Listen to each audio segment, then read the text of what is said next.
Hi everyone, I'm Jeff. And I'm Anna, and you're listening to We Judge a Show by Its Pilot, a podcast hosted by us, a married couple with an endless love for TV. Whether you're looking for a new show to binge or wanting to revisit an old classic, let us be your guide through the infinite list of TV shows. So come join us every Friday as we discuss the pilot for a TV show while also sharing personal stories that parallel the storylines. We Judge a Show by Its Pilot, where your new favorite show is just one click away.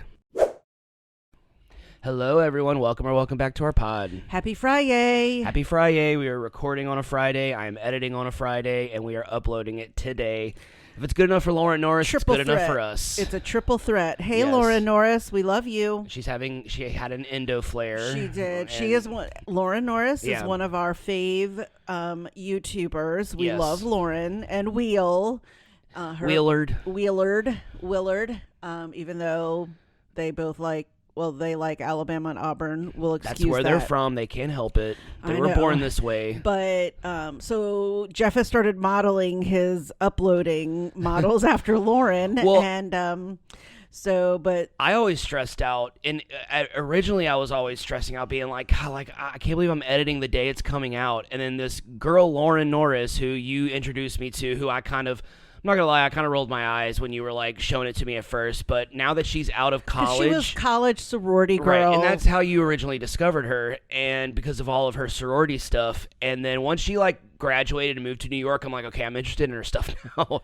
And she's Miss New York. She is Miss New York right America. Now. Yeah. Yes, so that was the same system that Tiffany was Miss Louisiana in. Yeah. So I know that's a very hard pageant to compete in. And she had a video where she was like, okay, I'm editing my video that's coming out today or coming out that day. And I'm like an hour. And she gets hundreds of thousands of views. And I'm like, okay, if she can do it, we can do it, because the stakes are this isn't our income. This isn't our job. This isn't our Lauren job. Is. We literally do this for fun. So. But Lauren, we've been following you this week, and we know that you were having a little bit of an episode with your endo flare-up, and we hope you're feeling better. We love you, and hope you feel better soon. She replies to our comments, so maybe we can maybe we'll let her know that she can listen to this pod, and we love you. So I have another funny story. So dealing with the pod. So apparently, you remember when we did the Futurama episode? Yes. Futurama, the animated show. And I made a comment when we were talking. I was telling you about how much I love the show, some of my favorite episodes. And I talked about an episode called Jurassic Park, where it was a really sad episode, and I described what it was about to you, and I talked about my coworker Jordan, who also loves that show. Yeah. If you just say Jurassic Park, he will just dude, why'd you have to put that in my head? That kind of thing. And so Jordan is in a fantasy football league with a bunch of people that I work with, and a bunch of people mostly people that used to work at my restaurant, but the restaurant that I work at.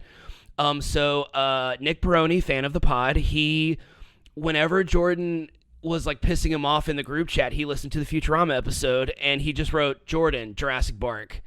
Oh, no. And so then it became a thing. I found all this out literally last night. Oh, my gosh. Jordan had no idea. I'm like, yeah, Jordan, we talked. I did Futurama for the podcast. He's just like, and you talk about me? He's like, yeah. He's like, I want to hear it. You hear yourself on a podcast. We talk about Nick and Summer and Alicia and my parents and your family all the time. So, they're all used to it. But I think he's just like, wait, you talk about people in your podcast? I'm like, yeah, and it's just really funny that Nick now has his ammo during fantasy football season. Yeah, Anytime he wants to make Jordan mad, he's just like Jurassic Park. So Nick, thank you. That kind of made my night. That is really funny what you learn and store from someone else's pod. Yep. And I did want to question you. Were you talking about Jurassic Park because I sent you that I was watching Jurassic Park?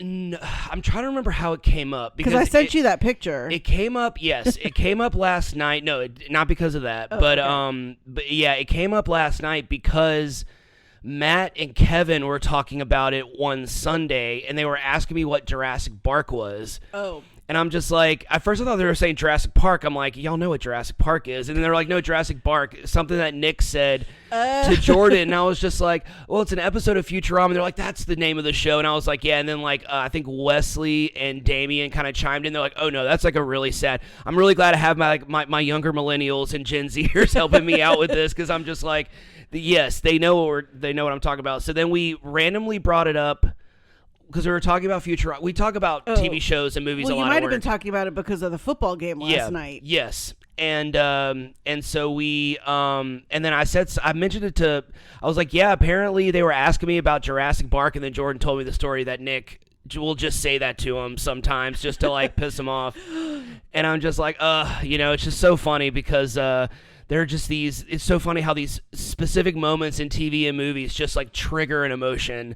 And that episode made me cry. So like I got really, because you know how much I love dogs, and it's just like, I haven't even seen the episode, and it makes me sad to know that the little that dog ending, just waiting him. for him until he was old and died in front of the pizzas. Oh my God, like it's a beautiful episode, and that's why I loved Futurama. I mean, we're not talking about Futurama today, but like that's why I love Futurama, and that's why I love shows like Futurama, that like even live action shows that like Scrubs, that can like make you laugh but then also make you cry. Oh yeah, it's really kind of special that an adult animated show can do that to you. Really? I mean, no other. I think BoJack Horseman just kind of depresses people, and then everything else is just kind of mostly really funny.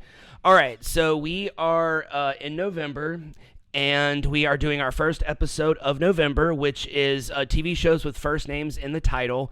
This was probably one of the hardest months to pick a show. Oh, because so many. I mean, like, so you can kind of go on these certain websites and they'll just have all of the a specific category. It was like the one where we did TV shows with colors in the title. That's a whole website that they have every TV show that has colors in it. Even like off colors, like, violet and lavender. And what was hard like about the colors was there are a lot of shows that have the same color. Yes. And we were trying to be different. Yes, we were trying to find, it's really easy to find a blue or a black or a red. And it's really easy to find those, but like we had to get kind of creative with our, because we didn't want to keep doing the same color. This one was, I would say, even harder, because that was back when we were doing 8-9 episodes a season, so it was even harder. It's become surprisingly difficult to narrow down shows to 4 or 5 episodes a month when we were used to doing 8 or 9. Because we really want to find shows, one that will resonate with people, but also be new and something maybe a little current or just fun. Something fun, something that I think we wanted to have 4 completely different types of shows. Yeah. It's also really important, because there have been times where we have picked a show, we have watched it, and we're going to be like, we have nothing to talk about. Like, we've done that. I mean, we should do a month where we just do those shows. Like, we've had so many shows that we've almost done. Like Fargo, we will get to you one day. Like, we've watched you twice now. If we ever do that show again, we're not watching the pilot. We're just we know what this is about. We need to watch more of that show. So today we are doing. It's actually kind of special because this is in the.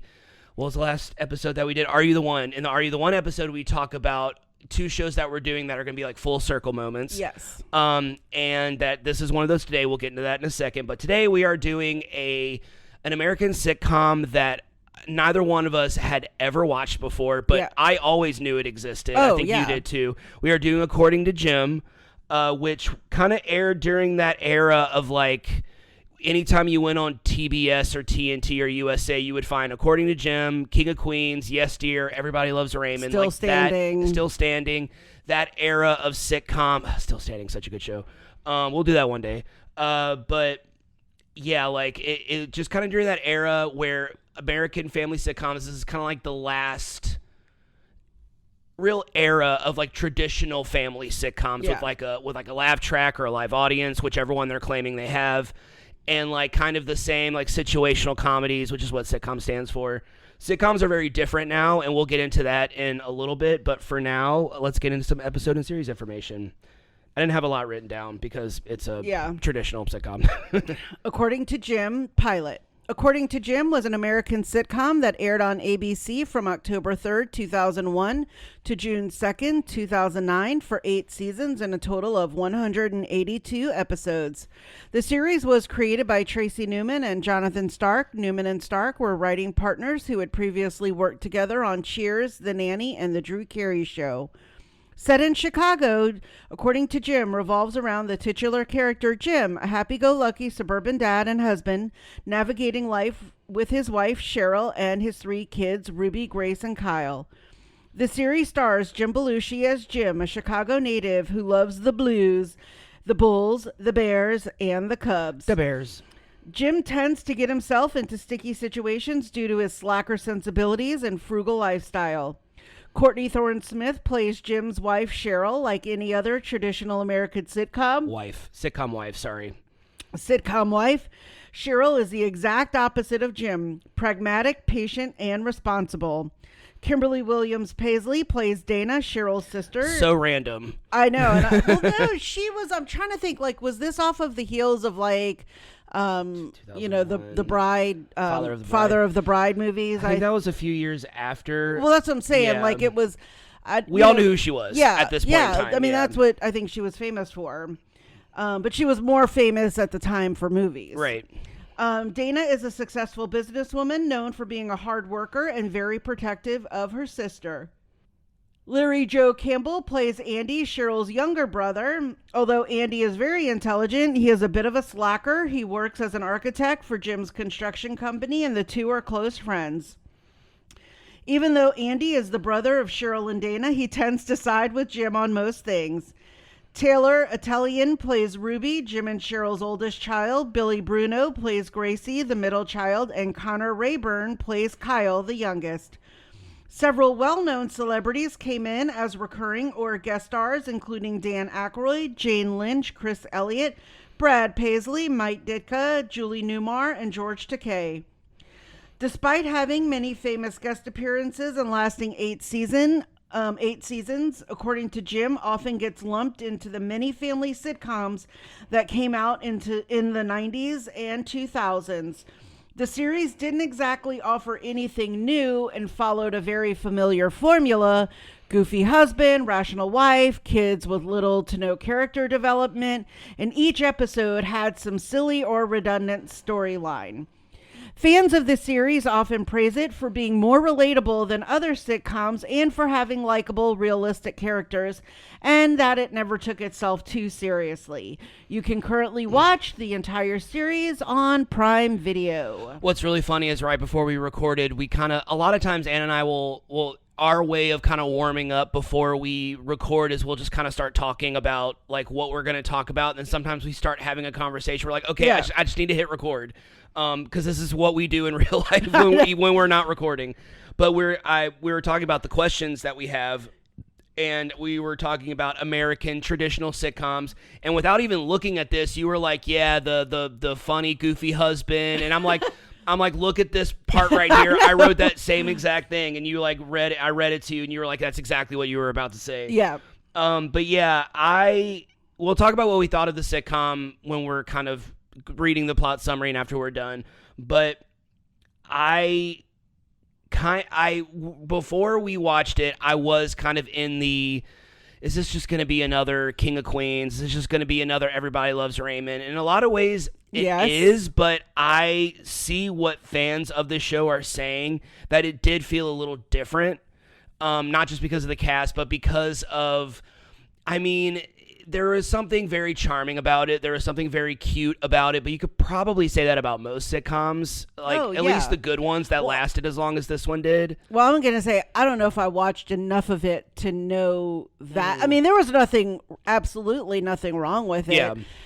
Looking at it right now, I don't know if I would keep watching it in the way that when we watched another one of our shows for this month, we both were like, let's watch another one. If it wasn't so late last night, I think we would have started watching it, which we're going to do tonight. Yes. But this one, again, I felt like it was funny. It was definitely something relatable because we're going to talk about it here in just a minute. But to me, it did fall into that lump of a family sitcom. It was safe. It was reliable. It's wild that all of these shows lasted for so long and went on and had so many episodes. Like, when I looked up how long the show lasted, I was just like, I was very much watching TV during those years. This was like late high school. Yeah, this was like late high school until my mid-20s where I was like watching TV a lot. So like that's just, and maybe I had it on the background. I know I watched Everybody Loves Raymond. I know I watched King of Queens. I know I watched Yes Dear because I love Mike O'Malley. But like, yeah, I just never really knew about this show, and I I don't know. Can you call a show that lasted this long? Can you call it underrated? Or I think so, because I feel like underrated in the sense means to me that it didn't get the acclaim that people maybe think it deserves for lasting 8 seasons. Because then you have the shows that have like one season and are all of a sudden getting these awards and people are like, what is happening? Where, I mean, like you just prattled off a bunch of sitcoms, you know, the According to Jim, Still Standing, King of Queens, Everyone Loves Raymond. And I'll admit, I didn't watch really any of those. Yeah.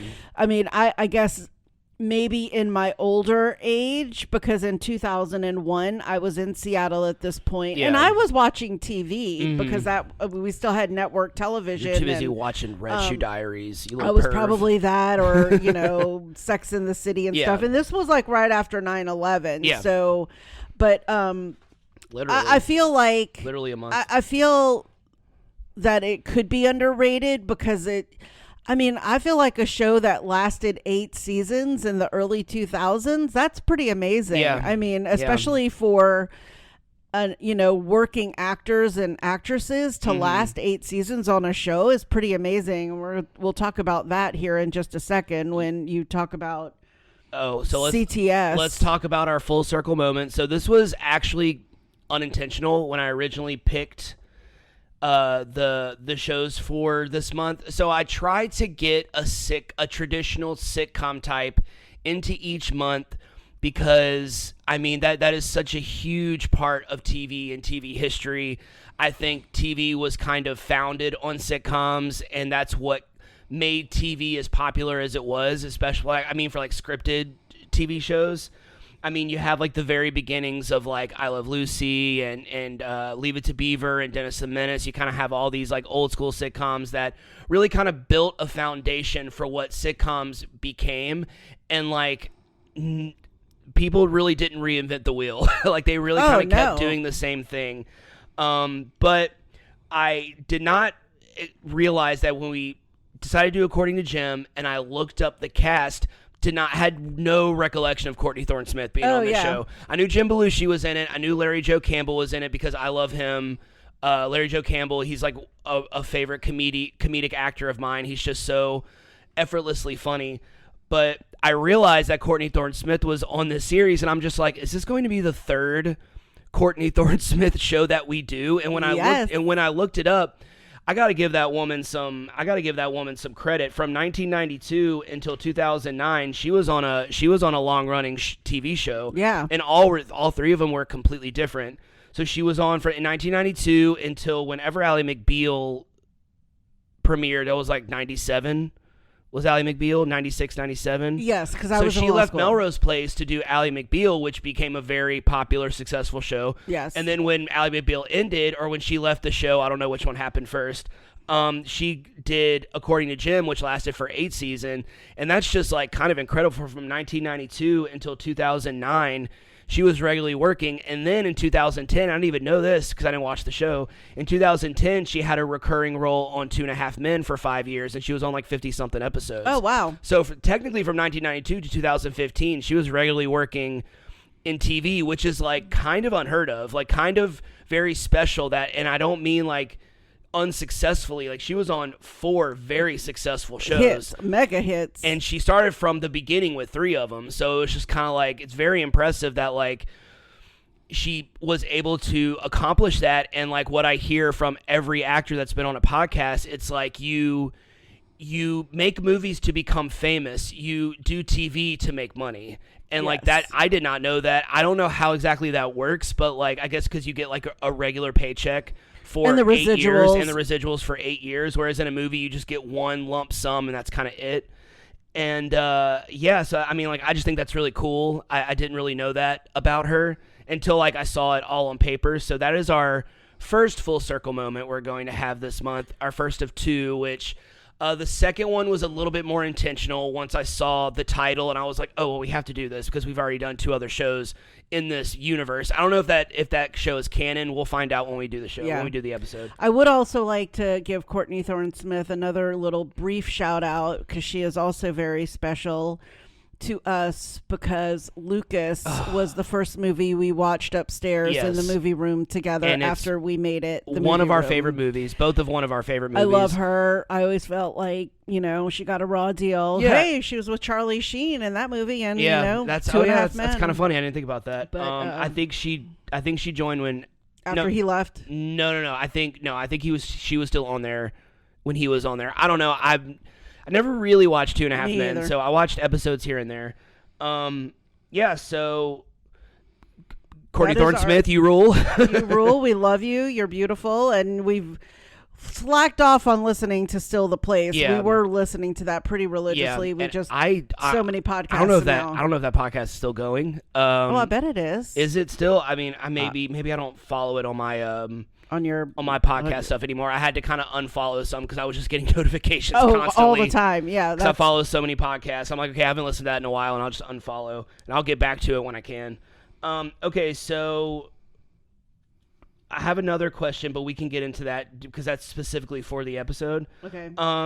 So we've been talking about traditional American sitcoms on this episode, and we can kind of safely say that like the traditional American sitcom is kind of dead. There really isn't that. I mean, we have sitcoms now, but they all have different formats, and they all have different formulas, and it's not necessarily the same thing. And also family sitcoms specifically don't exist anymore. I'm trying to think of one. I don't want to say that because I mean, we don't know every show out there. Right. There's so many different. They're just not as common anymore, and they're not as popular anymore. That's a better way to say it. But do you think that the traditional American family sitcom, do you think that they are dead, and do you think that they'll ever make a comeback? Well, I feel like the formula for the traditional American family sitcom was probably very purposeful back when network television ruled. I mean, it was just very safe.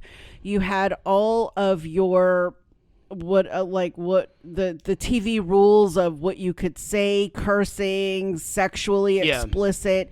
Those were safe for networks, especially because of sponsors for television guidelines and stuff. And I think that's probably why there were so many of them. Yeah. Because they were probably easy filler, and you probably didn't have to pay like kid actors that much money. And so if you had then 2 stars or maybe 2 or 3 stars. Anyway, so I kind of think in that essence, yes, because I feel like streaming such as Netflix, Prime, MGM, Hulu, Tubi, Freevee, those rules don't apply anymore. Yeah. And they get their money from subscribers, not necessarily so much from sponsors. Right. And I feel like the more edgy they can be and the more out there, that's where their bread and butter is. And so I feel like in the sense of if you're looking for traditional family values and wholesomeness, you're probably not going to get that as much anymore. Yeah. I think people can go back and find all of those things and do a rewatch. But now people are definitely much more edgy. People, when they're creating new shows, are trying to be a little bit more creative, a little bit more different and unique than the goofy husband who's lazy and, is just the big jokester and all the kids love him. And then there's the mom who's the straight-laced and, buttoned down, and she's always the mean one and following the rules. And then you have the either sidekick best friend, the witty next door neighbor, the sibling or the mom, and those, they're probably out there, like I just said, but I don't think they're going to be as popular as other shows are. Yeah. I mean, like one that I just brought up is one we've done is Abbott Elementary, which to me is hilarious in the sense of it takes something very common that we're all used to. We've almost all been to elementary school. Yeah. But it also just takes away those stereotypes per se of like what you perceive your teachers, your administration, the support staff. and just, I mean, like Ava. I mean, who of us knew an Ava as a principal? I don't think any of us. Right. And that is what makes her hilarious. I mean, like, she's my favorite. I love her I would so have much, loved yeah. a principal like Ava. I mean, she just talks back, is herself. She's self-centered, but she loves her staff, and you know that, and she would do anything for them, obviously. But I feel like shows are trying to be different now. Yes. And again, there might be a traditional family sitcom out there. We just don't watch it. And like I just said, these weren't shows in like the late 90s and early 2000s that I was watching, because they just weren't of super interest to me. Yeah. But what do you think? I'm pretty much with you on all of that. Like I think probably much like you, I grew up watching sitcoms, and I grew up in the TGIF era where this formula really thrived. Like shows like Home Improvement. Home Improvement is such a great example of the exact like carbon copy formula of a traditional American sitcom. Tim Taylor is like one of the most obnoxious, dumbass characters that have ever existed, and his wife, sometimes when you go back and watch these shows as an adult, you're like, they would never stay married. Like they would never. Right. You're like, why are they? And we're going to talk about it in this episode where Jim does something that is so kind of terrible is a little bit of extreme, but Jim does something so like extreme in this episode that like it would not end with the I'm sorry honey, or remember, like a sweet little, it would jumping on the bed. It would end with them like going to therapy. It would end with them like, have not speaking and like having to go to like marriage counseling, because this is like he does like a huge thing, and once again we'll get into that in a minute. But I really like that sitcoms today are kind of breaking the mold and going off the beaten path. They're not exactly, I feel like shows like Modern Family really kind of helped, and Community really helped kind of catapult that into what we have now. And I don't know if people fully know that or understand that, but like when shows like Community and Modern Family came out, they were sitcoms. They weren't exactly in front of a live audience like a sitcom that we're thinking of. I'm thinking of sitcom as a situational comedy, a TV show that you can just kind of jump into any episode and you can follow it. To me, that's what a sitcom is. Yeah. And like The Office was kind of a sitcom, Parks and Rec, even though there wasn't a laugh track, like it's still a sitcom to me. And I feel like those are kind of the shows are the reason why we have such a different format of TV, and why traditional sitcoms tend to not last very long anymore. I think we're living in an era of nostalgia and reboots and revisits and requels and prequels, and so I have no doubt that the traditional sitcom will return in some way at some point. But for now, I'm really appreciating what TV is now. I argue that that I say TV, everyone knows, I mean that in a very broad sense with streaming, and you can't just say TV anymore, but that's what I mean, because like series. Right. You have streaming. You have movies, TV shows, documentaries. You're watching it on your TV, or you're watching it on your phone, which is a screen, which you can call a TV. So that's what I'll just say. But I think that it is great that we are having such new shows. But there is something about when we were watching According to Jim, there was something about this era or something about that format that made me kind of miss it. Oh. Not necessarily like the ones that are kind of all the same. Like there are some sitcoms that I watched an episode of, and like if you go back and rewatch an episode of Two Broke Girls, you're like, how did this show last as long as it did? Yeah. Because popular opinion, that show was not funny, and like Jennifer Coolidge was like kind of the only reason why that show was funny. That show was not funny at all, but it lasted for a really long time, and you watch other sitcoms and you're like, how did this last for so long? But then there are other sitcoms where you're like, how did this show not stand the test of time, because it's so good and it's so funny.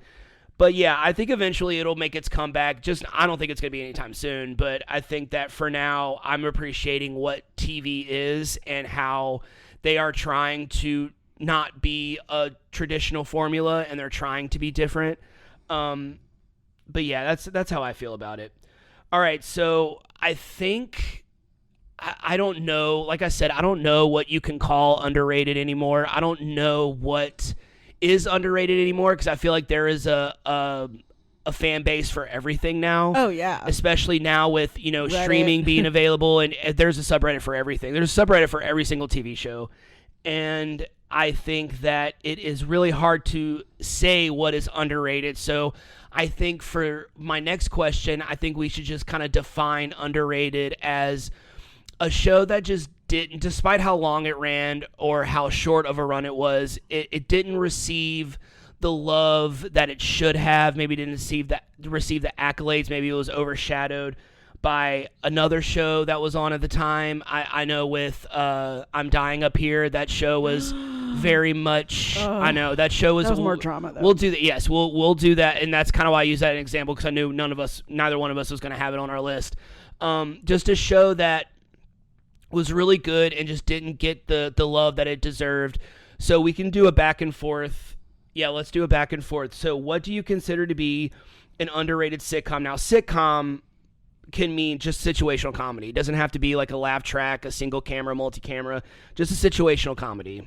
All right, my first one is Square Pegs. That's a good one. I love it. Just school. Yeah. Funny. All your traditional like student groups, the preppies, the bikers, the nerds, the jocks, the snobby people. Had a great cast too. And Jamie Gertz was in that. Sarah Jessica Parker, who we've done a bunch of her stuff, and then you've got Jamie Gertz. So speaking of Jamie Gertz, I have Still Standing for mine, which was a really, really funny show.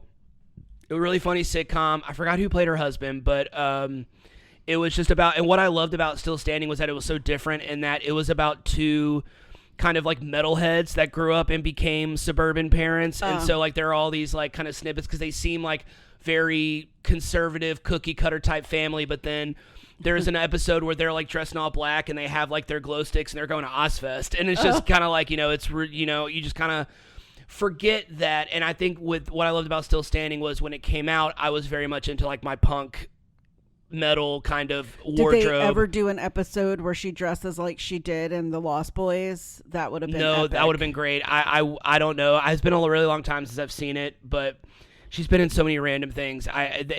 There's a possibility it could have gone over my head, but gotcha. I think maybe there was some reference to Lost Boys. Okay.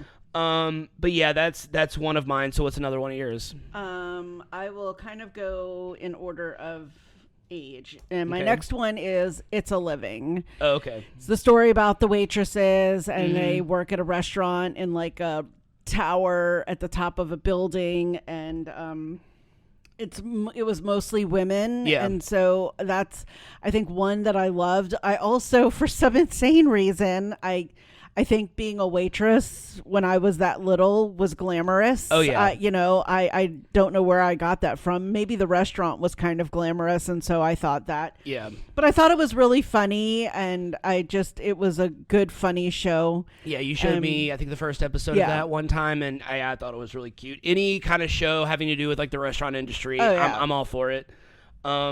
Okay, so I have one. I don't know if I'm going to do this in order of when it came out, but that's fine. I have Vice Principals, which came on HBO, I think. That was created by Danny McBride and all of his people. Walton Goggins was in it. Like a lot of people from Righteous Gemstones were in it, but it was in between Eastbound and Down and Righteous Gemstones, which are arguably the two more famous shows of the trilogy. And it was kind of in the middle of like the height of Game of Thrones. Oh. And so I think there was just a lot of, like HBO, if it wasn't Game of Thrones, any other show on HBO struggled. And any other show that came on Sunday nights on premium cable struggled. And it's just really, it kind of sucks because that's what happened to I'm Dying Up Here as well. Like it was just kind of overshadowed by a lot of other shows. But Vice Principals was so funny. It's another one that's about school administration and all the politics that kind of go behind it. And Danny McBride and Walton Goggins are they're the vice principals, and they're fighting to become the head principal. Okay. And really funny show. Danny McBride, he's the best. Him. And Walton Goggins is also the best. I was raised in a house of women. I was raised in a house of women. Yeah, This Is the End. Great movie. Yeah, that's mine. What's one of yours? I now also have Third Rock from the Sun. That show is I think so it funny. did get some awards and stuff, but I just think over time, I don't think it got the love that it wasn't a Seinfeld or a Friends. It was just so, yes, and it was in that era. Mm-hmm. I think it also bounced around on days. I like think it never stuck on a certain day. Like NBC kept moving it, and so I love that show. John Lithgow, Kristen Johnston, Jane Curtin, Joseph Gordon-Levitt, French Stewart. Oh, my God. That show, they were hilarious. I love them. That was one of my, I think that was a show that I watched from beginning to end. Like I probably missed episodes here and there, but like I watched that show throughout its entirety. I loved that show. It was so funny. Very different, that was another kind of sitcom that kind of broke the mold a little bit. It was very different and it wasn't super traditional. One that I have is, I will go ahead and say Grounded for Life. That came on Fox. I forgot the guy. I forgot the cast for it. I forgot Donald Logue. That's his name. Donald Logue. It was kind of like it was kind of a more wholesome version of Married with Children. I think that's probably the best way I could describe it. Like, it came on Fox. It was kind of sistered with that 70s show. It came in that hour. It was like in that hour block. And it was just really funny. It was another kind of show that it was I will say it's a combination of like Roseanne and Married with Children. I would say that's kind of like the kind of working class, very working class, blue collar. And the kids weren't exactly, in a lot of sitcoms, the kids aren't ever the bad ones. It's always like their friends that are the bad influence. But like on Grounded for Life, like the kids made mistakes and they were bad and they did things that they weren't supposed to. And I think that that's way more realistic. And I just always thought that show was really funny. All right, what's one of yours?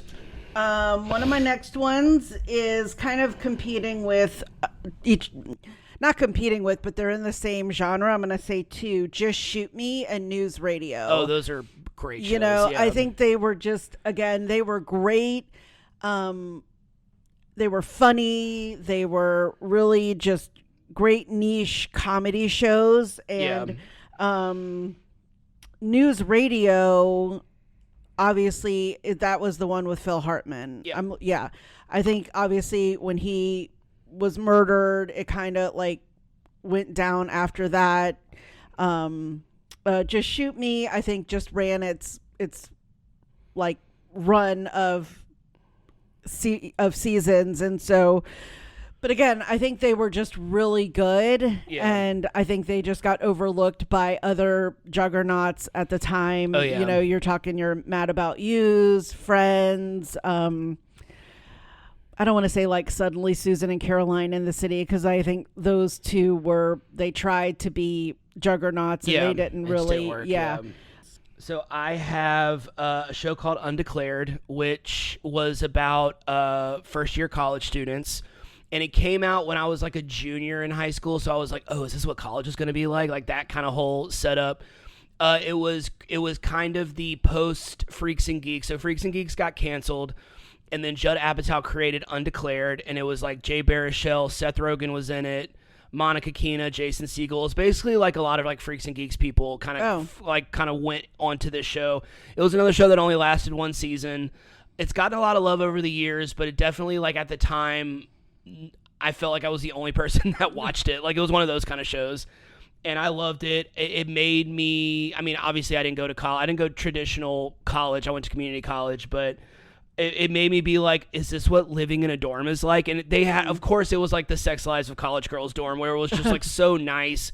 And it was like this giant communal space. And it's just kind of like, yeah, this is not what college is going to be like. But it had a really great cast. It was a really fun show. And I wish that show would have lasted longer. But going back and rewatching it, I'm like, okay, what could they have really done? Like, what could they have really done with this format and it not get old after 4 seasons? That is usually a big issue, is that there's no way to keep it going. And I think that's kind of why these family sitcoms were successful for so long, because you don't have to worry about continuity. Right. Yeah. So keeping that in mind. Okay.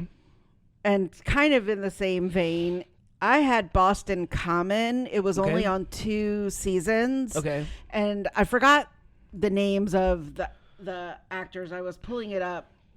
But it was a guy, he's going to bring his sister to college, and then he meets someone and he decides to stay in Boston and sort of hover around his sister, which kind of sounds very like, just sheltering or whatever.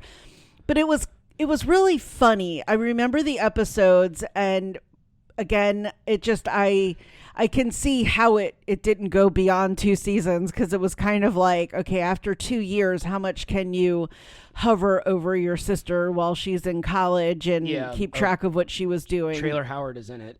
She's been in a bunch of stuff. She was on Monk and stuff like that. Yeah. Hetty Burris was the sister. Got it. But it was funny, and I really liked it. And I do remember when it was canceled being sort of bummed, but now again, sort of looking back at my age now, cause that was on in, 96, 97. I was in law school. So it was very something still college-esque for me, and that was still of my interest. So, but I could see how it wouldn't have gone on very long. So you brought up It's a Living, which is about the restaurant industry. I have Party Down, which was a show. I forgot what network it came on, but it was set in LA, and it was about all of these people that were trying to break into the entertainment industry, or their career had kind of fizzled a little bit. And they were working for a catering company owned by one of my favorite actors, Ken Marino.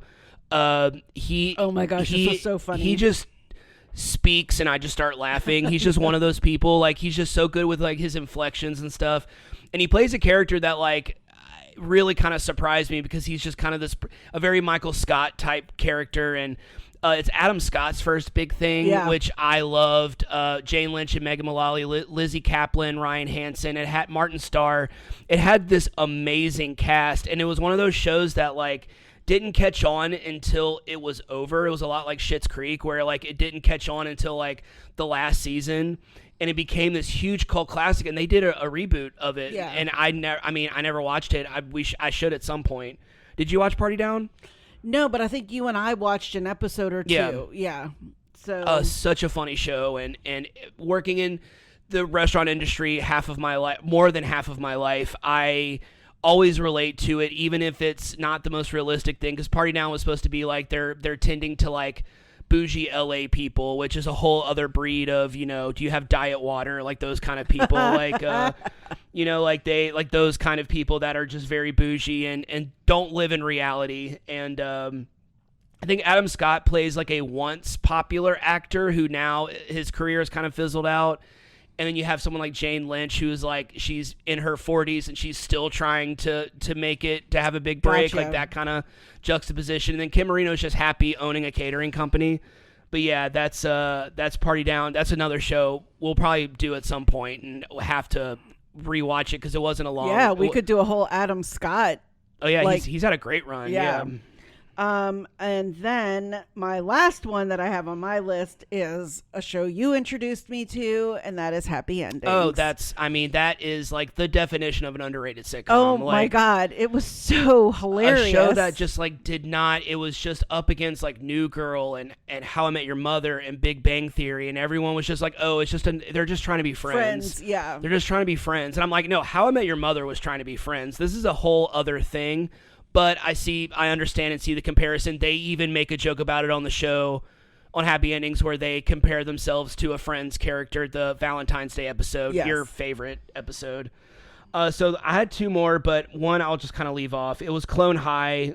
It was an animated show, and it was created by Bill Lawrence, who did like Scrubs and Cougar Town and stuff. But I'm going to talk about California Dreams, because that has had a resurgence of popularity due to kind of nostalgia, 90s show. So it was a 90s show. Kelly Packard was in it, and maybe some other people were in it, but Kelly Packard's the one that I remember.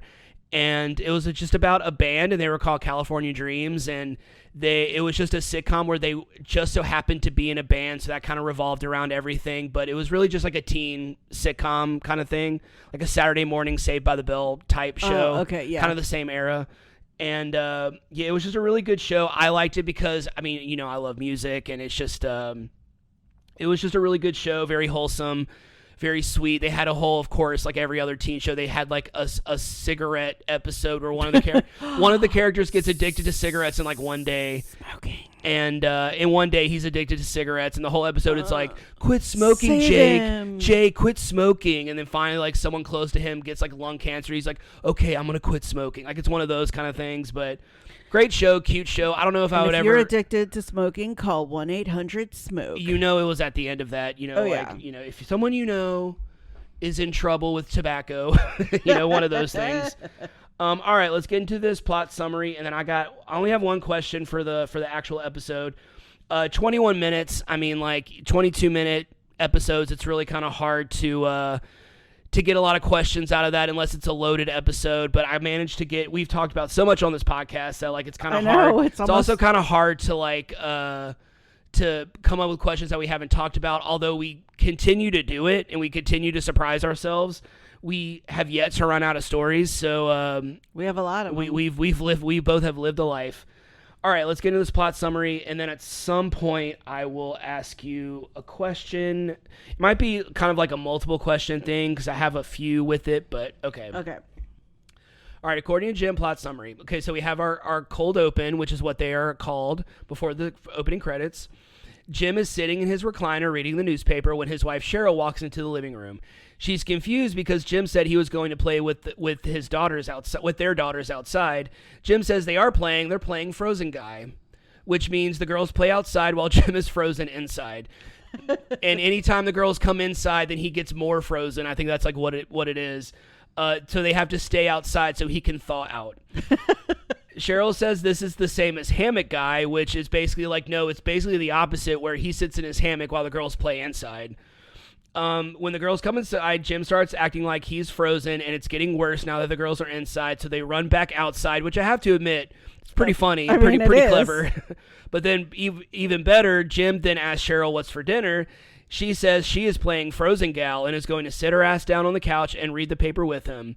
Jim tells Cheryl, it's fun playing with the kids, isn't it? Laugh track time. You're going to be hearing that all throughout the episode. Opening credits, which were your standard opening credits of like, this is our life kind of thing. And all right, so it's Ruby's first day of kindergarten, and her parents are excited, as is she. Cheryl's sister Dana enters the kitchen. Ruby tells Dana it's her first day of kindergarten, and Gracie tells Dana she has a vagina, which is what Gracie is just randomly telling people, we find out through the episode. Dana exclaims she has one too, but it only means that they have to work twice as hard as men to get the same amount of respect. Dana and Cheryl begin talking about their brother Andy and his not new girlfriend. I kind of got confused with the relationship status of Andy and Carrie. So I think they got into a fight and they broke up, and so they're trying to get them back together because they think Carrie is good for Andy. Everyone seems to like her, but they're worried Andy will screw it up again. Jim doesn't seem too worried because it's none of their business. Dana and Cheryl disagree, so they agree that they will invite Carrie over for dinner with Andy to try and help them make up. Cheryl asks Jim to talk to Andy about Carrie. Since they work together, this feels like an easy thing to do. Andy is depressed over their recent breakup. The talk is brief, but Jim gets the idea that Andy is sad and misses her, but doesn't really want to talk about it. Back at home, Jim comes home and asks how Ruby's first day went. Cheryl says Ruby began to cry whenever she was about to leave, and then Cheryl confesses that she ended up staying at school all day so Ruby wouldn't freak out. Okay, so this is a good time to bring up my question. So I think we've talked about our very first day of school on this pod before. I think when we did Abbott Elementary maybe. And so we don't have to talk about that, but we can talk about separation anxiety. Have you ever experienced, other than when you have to go out of town and be away from me? Correct. Have you ever experienced separation anxiety? Maybe like from your parents or... No, not really. But I have a story about that actually came into discussion earlier this year. And so back in the day, when I was in school, there was a point, like if your teachers or your school recommended you to be tested for gifted and talented. Yeah. I think it's very different today. But back in the 70s, you were identified by your teachers like, we think she could be gifted. She's very smart. That's how it was in my elementary school. She should be given the test. Now I think like any parent can go have their kid tested again. But when Orleans Parish sent parents the letter like, your child has been selected to be tested, you need to bring your kid to this location, they will be here for about 2 hours, blah blah blah. I remember one of the things on the letter, and I was in about 3rd or 4th grade because I started gifted in 5th grade. I remember my mom read the letter, and you have to know, my mom and education was very, very much like, whatever the school says, I'm doing. Hence why I spell my name with 2 N's, and legally it is 1. Yeah. My mom just said, roll with it. So I did. And so one of the things in the letter said, do not come in with your child. Drop them off and let them go into the building alone. Tell them like where to go. At the time, my mom was like, all right, like I'll just drop her off and go park and wait for her, because that's what she did. Yeah. It was actually a part of the test that we came and found out years later. They wanted to see how the kids managed on their own. That's smart. It was really, amazing. Yeah. Because, in 4th grade, how old are you? Like 9? 9, 10. And, 9, 10. And so I remember my mom dropped me off and was just like, all right, she was just like, go in and find a lady. Again, and I'm really positive my mom said, go find a lady. Yeah. Because that's usually who the secretary was, or like the little assistant at the door. To check you in. And I remember taking my tests. I remember like building blocks and answering questions. I think there was like a part of a Rorschach test. I remember going there. I remember walking out, because they said the test will take approximately like 2 hours. So she dropped me off at like 8 a.m. and she was back at the front door waiting for me at like 10. Yeah. Well, years later, so like I knew a couple of my friends were also taking the test. My friend Jennifer and my friend Pam. You've met Jennifer. I don't think you've ever met Pam. Not my college roommate Pam, but my elementary school friend Pam. And they did not get selected for gifted. And I just remember always thinking like, well, that's weird, because, like I think they're smart. Like, why wouldn't they? I came to find out years later that one Jennifer had a meltdown with her mom trying to leave. And my mom like literally left me at the door and was like, get out the car and go. Where I think Jennifer's mom, Ms. Jeffries, actually tried to go in with her. And even when she tried to leave her once inside, Jennifer had a meltdown. I think inevitably she stayed and got tested, but she didn't get selected. And then this year I was with Pam and several friends in Mississippi, and we started talking about it because Pam didn't come to Franklin with us the first year. She came as a sophomore, and we ended up talking about gifted and stuff like that at our elementary schools. And she's like, oh yeah, I didn't pass the gifted test.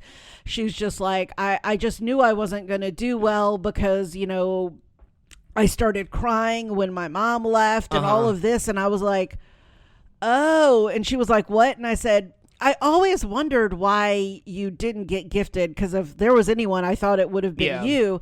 And she's like, well, what do you mean? And I said, well, you do realize that the parents leaving was actually supposedly one of the first tests. And she was like, oh my God. And I said, yeah. I said, that was back in the 70s, one of their tests to see how, like, I don't know if this is the right word, but like mature you were or capable of working on your own, independent.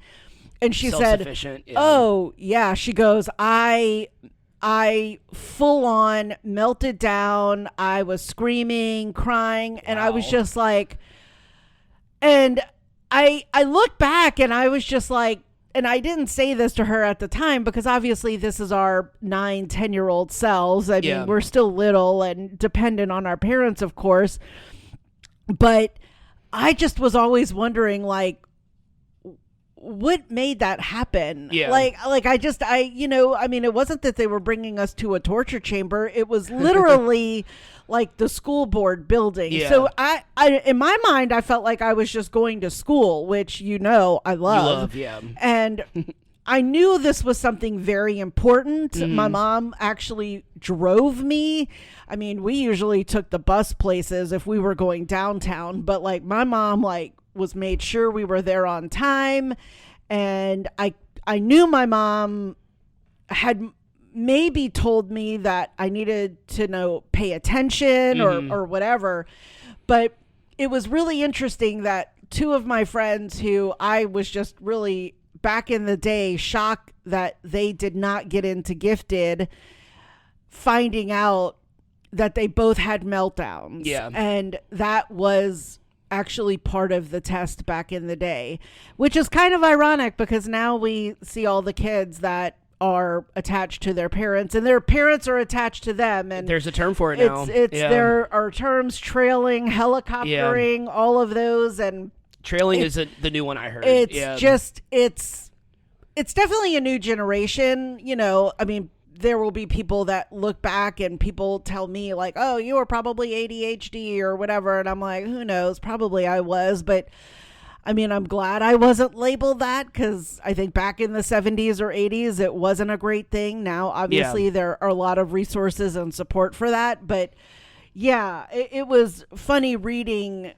that and or watching that happen. It really reminded me of those two stories of my friends of seeing the meltdown. So I also never really experienced separation anxiety. I liked being on my own, and I liked I'm sure there were times where I was ready to come home, or I would I wanted to just, because there were a lot of times where I go spend the night at people's houses and they would be very different from my house. And I would just be like, I just want to be in my bed. Like, it wasn't so much that I had separation anxiety from my parents. I had separation anxiety from my room. From my own personal space. Your comfort. Yeah. Right. And I know I experienced stuff like that, but I have a very, very clear memory, two different memories. So I have one where I always remembered it because I didn't understand it at the time, but I got it later on, where it was my very first day of school. So I had just like you, I had an older sibling. You have two, but I have one. She's a little closer in age to me. We're about 4 years apart, and a little less than 4 years apart. And when Sarah would go to the bus and wait at the bus stop, I wanted to go before I started school, I wanted to go with her to the bus stop. These are all kids in our neighborhoods, and I knew all of them. So it's why am I not at the bus stop with these kids? And because you're not in school yet. And I'm just I want to go on the bus. I don't think I ever went to her elementary school. It was just this magical place that I didn't know what it looked like. I'd never been there before, or at least in my memory. I'm sure I maybe went there for a school production of something, because she was in third grade, I think. She was in third or fourth grade when I started there. So we were still pretty close in age. We were still close in grade, but I remember going on the bus and just being so excited on my first day. My mom took a picture of me at the top of the bus, and then she was like, bye. It was just because that's how it was. I mean, this is I have one coming out of the bus. This is 1988, I think. So, I mean, this is a very different time. 1989, this is a very different time. And my mom was just bye. But I remember going to my class and being so excited to there was we had the circular tables. We all had shared tables, and learning centers. My name was taped on a certain specific seat, and I was like, this is my seat. I'm specifically reserved for this tushy. I was very excited. And in a kindergarten class, you have all these stations where you have all of these different things. I'm looking around, I'm like, this place is awesome. I was just I got blocks over there. We had a whole area reading center. We had a whole area that was a little toy kitchenette, and it was you could play house if you wanted. You could do all this other stuff. And there was this stack of coloring books and construction paper and crayons and markers, and that was during the scented crayon marker era. And it was just such a great time. But I remember there was this one girl who I wonder what happened. I always wonder what happened to her. I think she only went to our school for kindergarten. And her first day, she spent the entire day underneath the desk crying. Oh my God. And I mean, she wouldn't go out to recess. And I had a great kindergarten teacher. Her name was Miss Poe. Her name was D Poe. And we saw her at Home Depot one time. That's the joke that we made forever. We saw Depot at the Depot. And, she was great, but she just let her under there. She probably dealt with way worse, with kindergartners on their first day. But I just remember that and just like not understand, like, what we're at heaven. This is like 5-year-old heaven, like in my mind. And then I remember I want to say it was in 3rd grade, there was a girl in my class, and she was, for lack of a better word, she was considered like the weird girl. And I don't know exactly how else to say it. She was very odd. I don't know, once again, I don't know what her family life was like or what her deal was, but she made good grades. Like, she was a perfectly like capable human being. I think there was just some tendencies that she had. I think maybe today she would be possibly like somewhere on the spectrum. I don't know for sure. Not a doctor, not going to armchair expert, not going to armchair diagnose people, but she couldn't go to the bathroom by herself. Oh.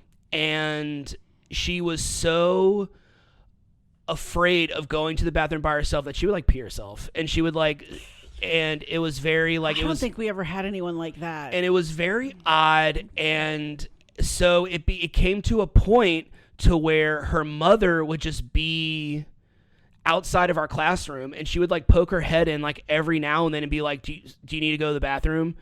And like, that's just kind of how it was for the rest of that year. But maybe it was 2nd grade, it was 2nd or 3rd grade. And so her mom would come to check on her. This is very much like in this plot. Like, that's what it made me think of. I was like, we had a parent, and it wasn't kindergarten. We were in, I want to say it was 3rd grade, but maybe been 2nd grade. And I just remember her mom like popping her head in every so often, being like, she'd have to make sure her do you need to go to the bathroom? Do you need to go to the bathroom? And like, yeah, she didn't seem like embarrassed by it, or I think maybe she just wanted to go to the bathroom not by herself, so she was probably happy that her mom was there. But I just always remember that, and just like watching this episode, it just like unlocked that memory, and I was just like, I completely forgot about that. But me, myself, I've never really experienced separation anxiety, even though I miss you when you are out of town. I don't get like anxiety from it. I think I just miss you. Well, it's funny that you talk about the story of watching Sarah go off to school. Yeah. I had the reverse. I would, the big picture window at my mom's old house. I would stand in front of that window and wait for the bus to go by. You're so I would cute. wait for Sess and Rebecca to get home.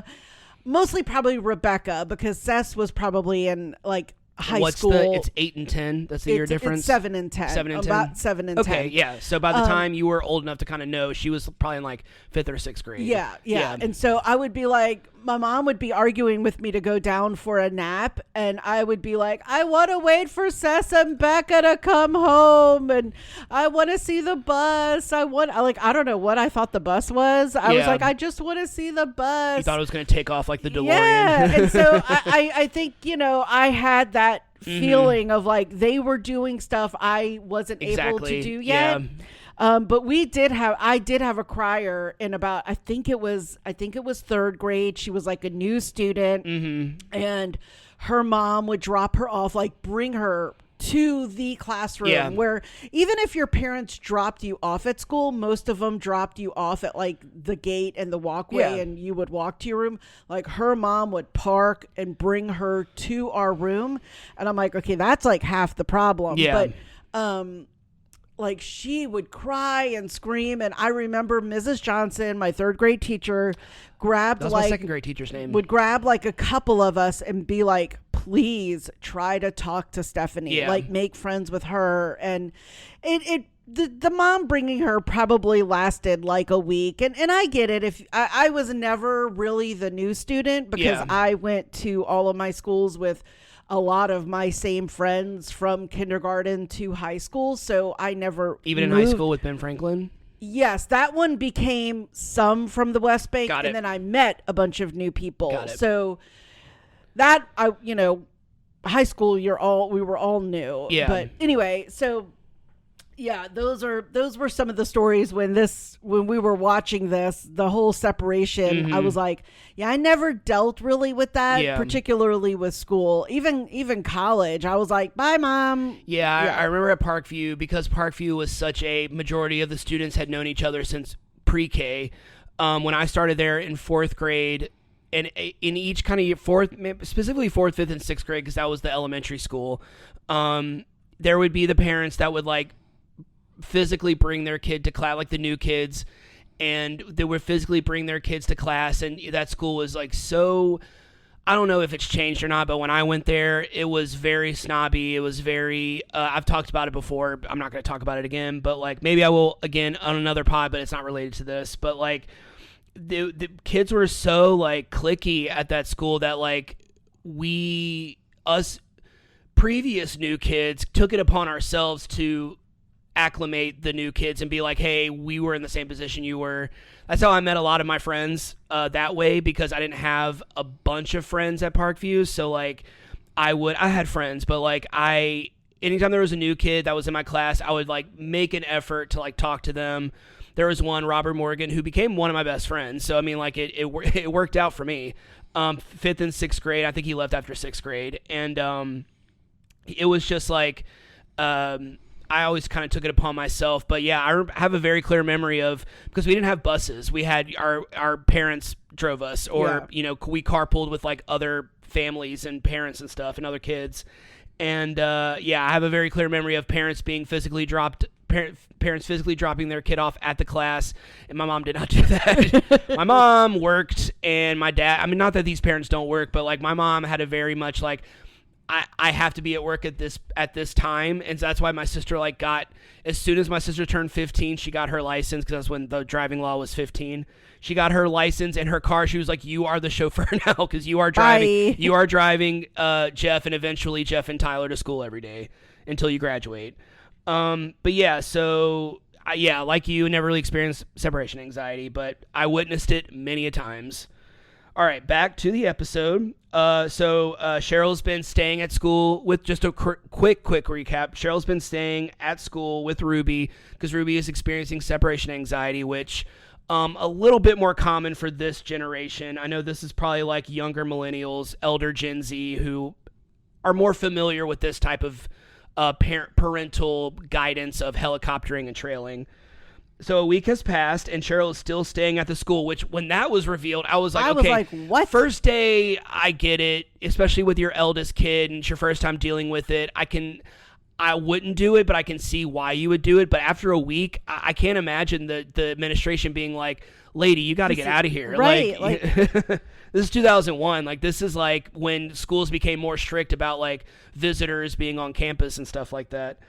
Jim says he'll take Ruby to school because, according to Jim, that's the name of the show, men are tougher, and it's easier for them to take feelings out of the equation and give tough love. A very common, like, husband sitcom thing to say. It's very Tim Allen. It's very Tim Taylor. It's very Al Bundy of, like, well, women are like this and men are like this. And what I loved is that they completely flipped, and you cut to Jim at the school, and he's refusing to leave because he feels so bad that Ruby is crying, and he like will not let go of her hand, which I have to admit it was kind of a cute little bit.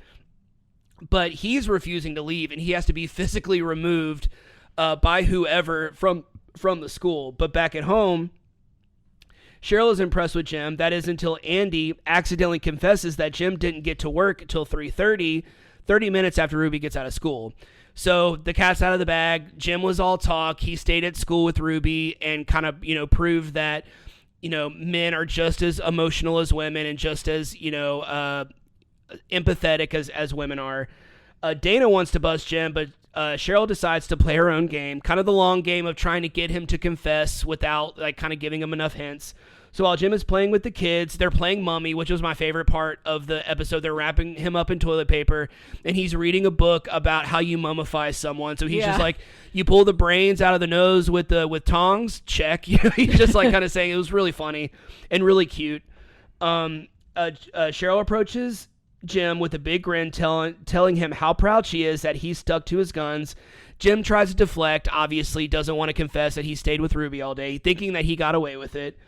Carrie joins the family for dinner. This is the Andy and Carrie dinner that they're trying to set up for Andy and his girlfriend. Andy is late, which causes her to get upset, but he does show up with the blow dryer for her, and it's the exact one that he broke, so kind of like an olive branch of sorts of them, him being like, I'm sorry for whatever. But as soon as they sit down, they start bickering. It's just, it's very obvious that these two probably aren't a perfect match for each other. I don't know how the show ends up. She may become a part of the show. This might just be like a one-episode thing. She looked very familiar. I didn't look up who she was, but she looked familiar. I probably recognized her from like one random thing. So they start bickering, and Jim tries to intervene and says that all couples fight, but it's all about communication and honesty. So this is the perfect time for Cheryl to start grilling Jim about Ruby's, dropping off Ruby at school.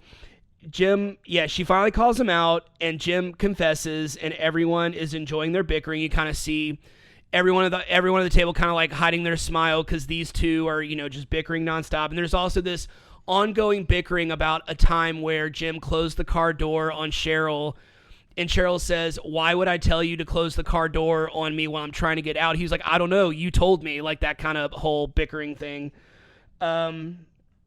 So Cheryl then asks how it kind of seems to settle down a little bit. Cheryl's like, okay, I made my point. You made your point. We're both in the wrong here. But Cheryl then asks Jim how he convinced Mrs. Carter, Ruby's teacher, to let him stay. Ruby says that Mrs. Carter was her old teacher and she has a new teacher now. This leads to Jim admitting that he enrolled Ruby into another school without telling Cheryl first. This is the part I'm talking about where like how this would end up in some type of marriage counseling. I can't even imagine. I tried to think about this of like, if this were us, if this were you and me, and this is what we did. First of all, we wouldn't be hanging out with our kid all day at school, but because we have jobs and stuff to do. But like, I just remember thinking like, if I did that, this would be like, we would have to go like marriage counseling. This would be like, my first thought just sort of initially was, how is this resolving the problem? Right. You're just moving it to a different location. She's still going to cry. Like, that was what I never understood, according to Jim, was the solution. Right. I was like, okay, that's I don't just know dumb. if like if Jim caused Ruby to get like expelled from the school. They don't really talk about that. I don't think that would happen. That's what I mean. I don't know if they.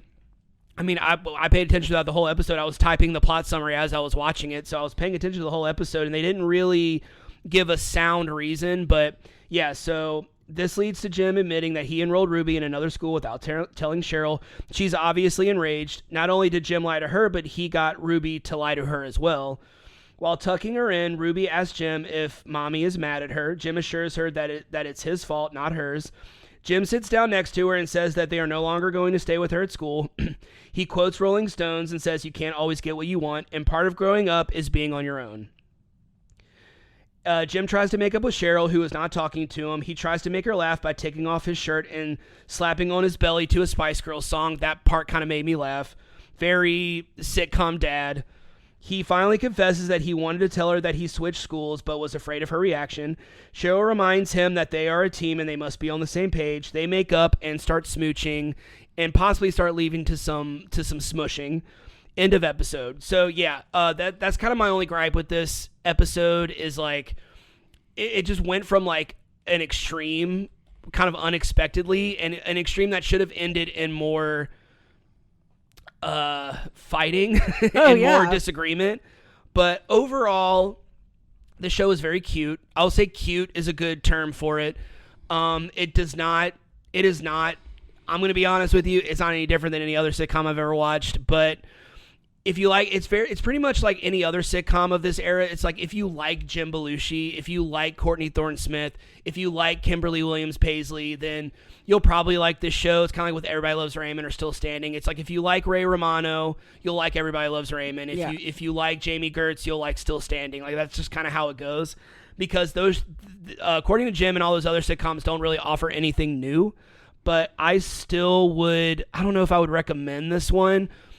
If you like sitcoms, you never watched it, and you like Jim Belushi or Courtney Thorne-Smith, then watch it. But other than that, I mean, like, this is one that, like, I didn't hate it. I didn't love it. It was okay. That's how I felt. Like, again, I think if we were a traditional American family sitcom, I would definitely be the Courtney Thorne-Smith. I don't necessarily think you would be the Jim of the show. But like I said, I immediately was like, how did that fix the problem of moving her to another school? Again, like you said, maybe they left out that they were like, you need to get out. If you can't leave your daughter here, maybe this is not the right school for her. That we did not see in the episode. But that's where I was just like, I would have just smacked him upside the head and been like, great. Now, anyway. So all right, I'm with you. So that's according to Jim. It's on Prime Video. I think that's the only network it's on yet. Prime Video. All 182 episodes. Wow. 182 episodes of this. All right. That wraps up this episode. Thanks for tuning in. If you haven't already, go ahead and follow us on whichever platform you're listening to this podcast on. That way you'll be notified every time we publish a new episode. You can also follow us on Instagram at WeJudgePilotPod. We're also on Facebook. You can leave us a comment, suggest a show for us to watch, or leave some emojis in the comments. What you got? I have like any of the family emojis, the bean for Chicago, the school, the newspaper, the bed, the construction vest, the crying emojis, the heart for tough love, the toilet paper, the plate and utensils for the dinner, and the kisses for the end. All right. Well, we are going to head out, but we'll talk to you soon. Thanks for listening.